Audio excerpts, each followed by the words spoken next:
Morris Solicitors. It is Monday and we are live on the Facebook page right now and in all of the usual places that you listen to Pure West Radio. Tonight, Fraser and I have KT alongside us as we look back on a brilliant Ryder Cup triumph for Europe, beating Team USA by 5 points. It was an excellent performance by the players, and their captain certainly didn't duck the challenge. But should Donald stay on until 2025?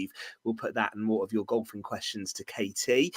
Also tonight, we'll be joined by a brilliant runner from the county, Jo Williams, who took part in the Cardiff Half yesterday as part of her challenge to run every day in 2023 to raise money for breast cancer research. We will hear an inspiring story in part 2.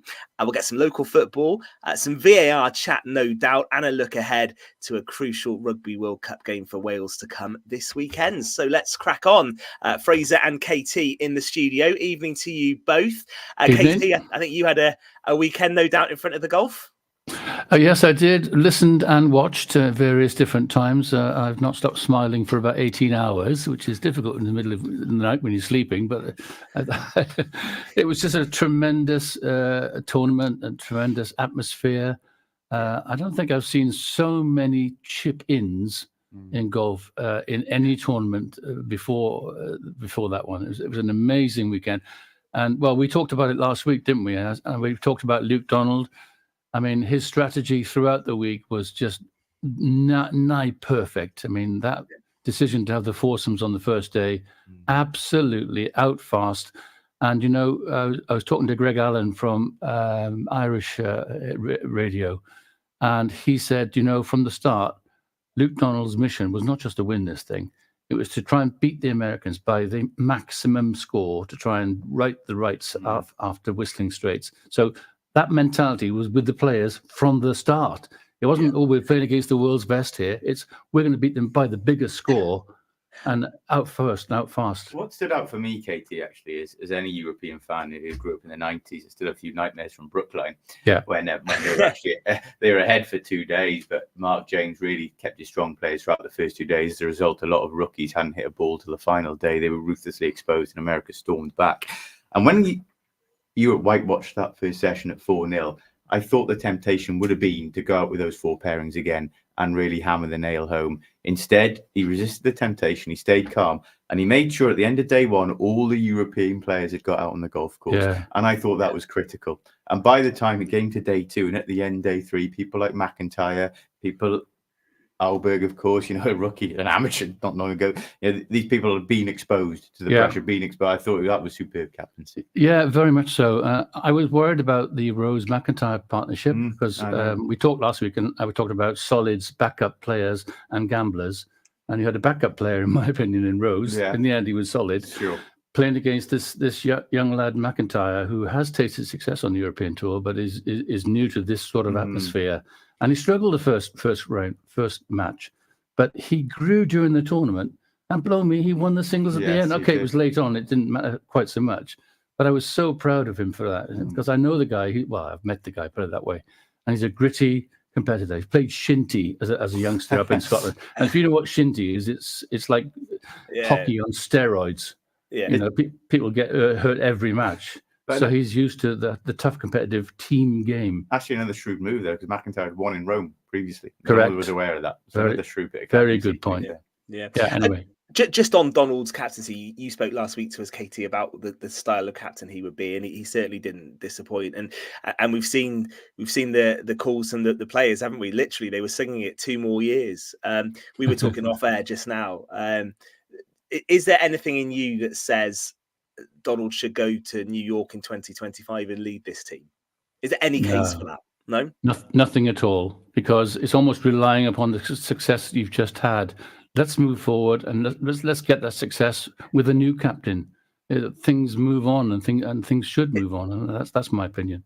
Is there ever, what about you, Fraser? Is there ever anything in you with the Ryder Cup captaincy that says, well, he's done a brilliant job and it's a young team, this, so why shouldn't he lead the away fixture as well? Yeah, I'm interested in hearing KT be so dismissive of it there, actually, because I've always wondered that. I have always assumed, I think, you know, it's. I remember actually featuring an interview in Colin Montgomery in the build-up to the Ryder Cup Celtic Manor, and it was only then I truly realised just how much mental energy and expenditure goes in to being a captain for this event. And I've always assumed that the mental expenditure that goes in to captaining a Ryder Cup team leaves you not wanting to do it again for the next 2 years. And I understand that. And also the cynical side of me, of course, you know, your Ryder Cup legacy, no matter what you've done as a player, it often goes on the line as a captain. And once you've won it, especially at home, to then go to America and do it again, you know, you can be perceived to be taking a step too far. I mean, it would be an unprecedented move in these times. When KT were talking before, I think Tony Jacklin was the last, you know, I know who did it back to back. I don't see why it shouldn't be considered if Luke Donald was prepared to do it. I'll be honest with you. Whether he would be, because of the reasons I've just mentioned and the mental expenditure that goes in, I'm not sure. But it's always intrigued me that it's never been considered, especially with a team who seems to be harmonious under him. And it's a new challenge now. I don't think there's any risk of going stale when you've got the challenge ahead of you to go to New York, to go to America and retain it. I think when sorry to budge in. When Jacklin continued on, many alternatives to lead the European side with the experience of winning in America, or playing in America at least. And now there are plenty of alternatives. So that's just how I feel. Yeah. So if not Donald, then KT? Oh, that's a good question. Very good question. Bjorn? Yeah. Is it one that stands out for me? His experience, obviously, in truckloads. He's got the enthusiasm. He's got the grit. I think he'd be a very good captain. Incidentally, did you see how composed Luke Donald was throughout the entire week? I told you last week he is a cool, calculating cookie. I thought he held himself together really well. He almost lost it with emotion at the end, and he still didn't. I wanted him to cry. I thought he didn't put a foot wrong. I was. Here's a question, Fraser. You tweeted this yesterday, just looking into the USA's record in Europe, and you tweeted about home advantage. The USA haven't won a Ryder Cup on European soil for 30 years. And you said that's one of sport's most staggering stats. What was your thought process behind that? I just found out, but look, home advantage is huge in a Ryder Cup, and we've discussed to death over the years. I think when I say we collectively, you know, the press, fans, whatever, about the different dynamic of team golf to singles golf, and the European team certainly seem to embrace it and adapt to it a lot better. I think so. There are a lot of factors, but you look at the American sides that have come over. I mean, I go back, you know, to Valderrama in '97 when you had a star-studded team led by Tiger Woods, Phil Mickelson. You also almost had Galactico sides that have come over the years. And yes, as difficult as it is to win, to have not won on European soil for 34 years, I think represents a huge underachievement from that golfing nation. And when you consider in that time, Europe have gone to America and won it 3 times. You know, Bernard Gallagher, Bernard Langer, comprehensively under Langer, and then, of course, the miracle of Medina. And, you know, I don't know what KT thinks now, but I actually covered online the last Ryder Cup. And I remember the ill-fated, I nearly went back and edited it, but I couldn't find the article, actually.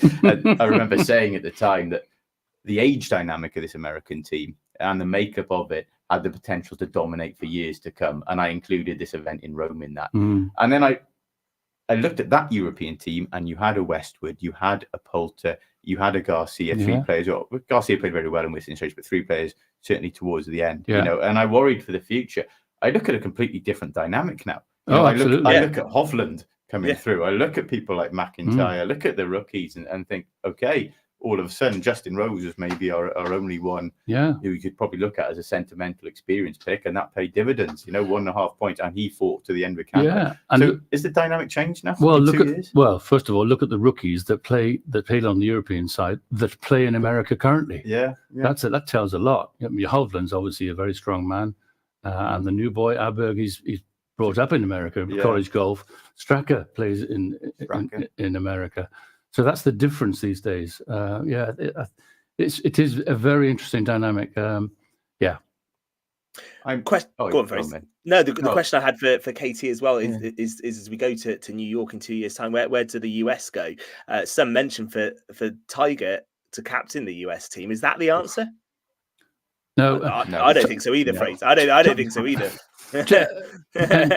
Tommy Fleetwood said the other day, "We play for each other." The worst thing I think that Zach Johnson could have done was put the 2 guys together, Scheffler and Koepka. Right? Koepka is live golf. Scheffler is vehemently against live golf, and that has been. I mean, they're two big dynamic stars, but don't put them together. But he did it. He did it twice. I mean, Kopka, renowned for sheer bloody single-mindedness. And to his credit, that's probably why he's got 5 majors to his name. Oh, yeah. But it's no coincidence he loses a doubles match 9 and 7 and then goes and polishes off a player in the singles. Yeah, absolutely, yeah. It was interesting. I sat down on Sunday morning and wrote down, just for fun before the play started, my predictions as to the matches and how they would go. This is just a bit of fun, I've got my bit of paper there, look, and there's the proof. It's the little stick-it, post-it note. And I got nine right and 2 ties, which was not quite right. And the other one was lost. So I got it quite right. Yeah, my forecast was 17.5, 10.5, and we got to 16.5, 11.5. Decent lottery numbers there, KT. Well, I should invest in those, shouldn't I? Yeah. But I'm just saying it's very interesting exercise to see who I felt would win. I fancied Homer to beat Fitzpatrick, and so it happened in the end, because Fitz is in and out a bit, isn't he? Yeah. Anyway, there we are. What a great weekend, and a spectacle like no other. Yeah. Listen, we've got a couple of questions have come in, and Richard Scott's just asked a really interesting one about Ian Poulter. So I'll just park that question, Richard, and guys, remind me, we'll come back to that before the end of the show, because I want to get KT's thoughts on that. So we'll come back, because we're going to chat to Joe in just a few moments as well. Okay. He's with us in the studio, so we'll come back to that. So just final question in part 1: how does this set up for New York? It's only 2 years away, 2025. Can Europe go there and win? Oh, can they? Yes. Will they is a different question altogether. The dynamic is so different in America. I think, the scenes, the jubilation, the tension, the crowds in Europe. Okay, it spilled over a little times, but you're talking a different kettle of fish in America. You're talking, and there's no point hiding away from it. You're talking players who are going to get abused, players' families are going to get abused. You're talking, it's going to cross the line. It is going to be a lot more hostile over there, especially in New York. America will be stung from this. I do believe they managed to galvanize it 2 years ago. A lot will depend on the captaincy choices, to be honest with you, Ben. There seems to be, after every American defeat, there seems to be this huge inquest about the way they were managed, about the way they were put together. They've never really nailed that, especially in Europe. Right. Last year in Whistling Straits, no fans, they had enough talent and ability to get them through. With fans there, it's a different dynamic again. Look, Europe can go there and win. I genuinely believe that, especially with the dynamic and the potential of the team now that we've just spoken about. It will be very, very difficult. It always is. KT? Yeah, I think I agree with Fraser. They can go there and win. It's a much tougher task, obviously, with the atmosphere that's over there compared to here. As far as where it is in the States, New York, hostile atmosphere, but a lot of Irish contingent in New York. Yeah. Shane Lowry's louts will be there. Yeah. So the support will be stronger than it obviously was at Whistling Straits for other reasons. It was COVID time, wasn't it? And all the restrictions that we couldn't get people over there anyway. So it'll be different from Whistling Straits, hopefully in a big way. I think they can do it. Remember, Rory's already stated the intentions, hasn't he? He said, let's go there and win. Let's go and do it.